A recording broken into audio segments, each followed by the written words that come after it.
Wes Hall is an entrepreneur, a member of the Council on Canada-U.S. Relations. You may also know him from Dragon's Den. Wes, we know that almost half of the private sector labor force in this country is employed by businesses with under 100 people. What is about to happen to those people, to small businesses in this country? Well, that's the unfortunate thing about all this, Adrienne, is that the backbone of both our economies, the U.S. and Canada, it's about those moms and pops, as we call ourselves, because at one point I started Kingsdale Advisors with just me by myself to build it to where it is today.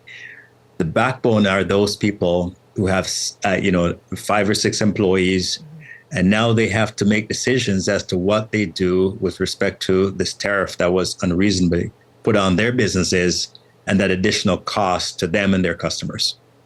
So what does that look like? Like, what do the next months look like, do you think, for them?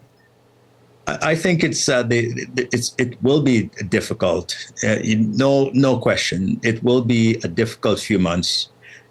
A lot of people have to make decisions as to whether or not they're going to be able to pass those costs on to their customers. That's what most companies will do, especially the bigger companies. They will not. The big companies will not absorb the cost. Unfortunately, for the smaller companies and smaller businesses, if they pass the cost on to their customers, they will likely lose customers. Ultimately, the government will have to step in, the Canadian government, that is, and provide some form of relief to some of these small businesses so that they can continue to operate. What does that relief look like? Because I'm imagining a small business that says, as you say, I can't pass, these costs on to my customers. They'll disappear. I'm going to eat this for now. I mean, you can't do that. These margins are really, really tight. They can't do that for very long. So what are some specifics that can help them stay alive, do you think?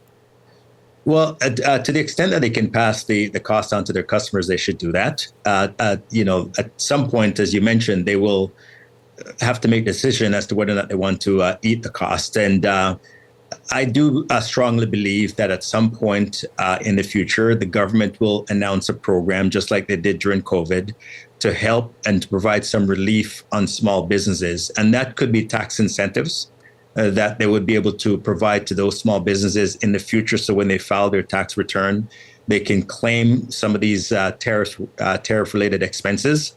And so I don't believe, and I strongly do not believe, because this council, the Prime Minister's Council, is having conversation with the current Prime Minister. We don't know who the next Prime Minister is going to be.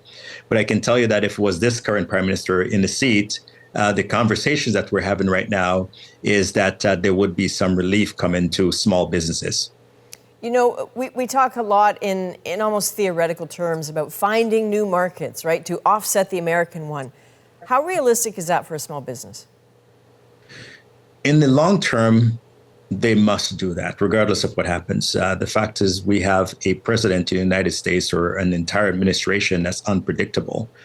And so to the extent that we can rely on other places to sell our goods, we should start to source those other locations. But right now, we have to start to wean ourselves off the dependency on the United States. So my encouragement to small businesses is start now to look for other markets, other places to sell your products, because we don't know how long this is going to last. And even if the tariff is removed right now, we don't know if it's going to come back on again at some point in the future. One last thought to you. We only have about 40 seconds left, but you talk with entrepreneurs all the time. For people who are leaning in and listening to you right now, what is your very best advice for them today? Well, I am an entrepreneur. I own a number of small businesses and larger businesses. And I just look at this as an opportunity to look internally at my businesses and see how we can make things better and more efficient. We learn some of our best lessons in times of adversity.